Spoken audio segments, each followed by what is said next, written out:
Hello and welcome to Euractiv's EU Tweets of the Week. German coalition divides up powers, cap reform is a mixed bag for ploughers, and Swedish PM out after just 4 hours.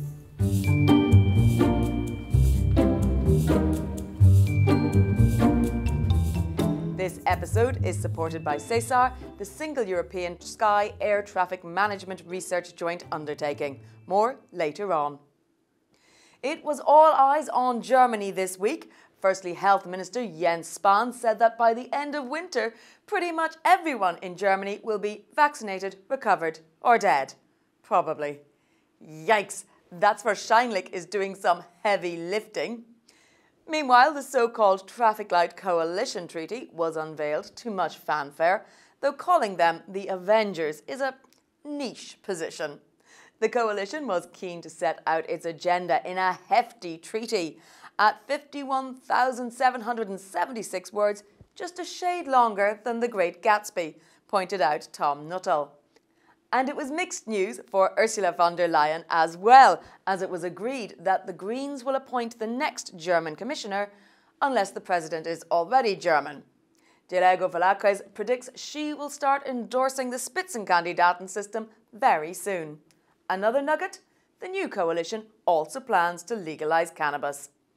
Meanwhile, American EU dude joked that he'd finally found an EU story he doesn't mind reporting, snarking, European Parliament votes to keep EU farm subsidies, but only for weed.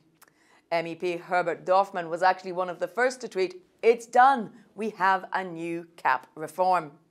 Confused about national strategic plans within the CAP? Ask Gerardo Fortuna. It's like the European semester, but with cows.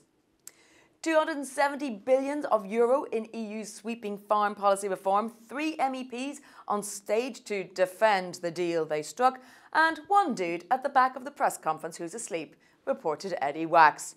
Well, Eddie, who knows what he's been smoking? This episode is supported by SESAR, the Single European Sky Air Traffic Management Research Joint Undertaking. Find out how smart technology developed with the support of SESAR is optimising passenger journey and health safety in Paris-Charles de Gaulle Terminal's baggage area. Finally this week, it was a mixed bag also for women politicians. 100 years after women won the right to vote on Wednesday, Sweden elected Magdalena Andersson as Prime Minister, the first woman ever. A glass ceiling has been cracked, said Ylva Johansson, EU Commissioner for Home Affairs. That aged well. She stepped down mere hours after getting the job, reported Le Chou. Look, this is getting silly. Le Chou is supposed to be satirical news.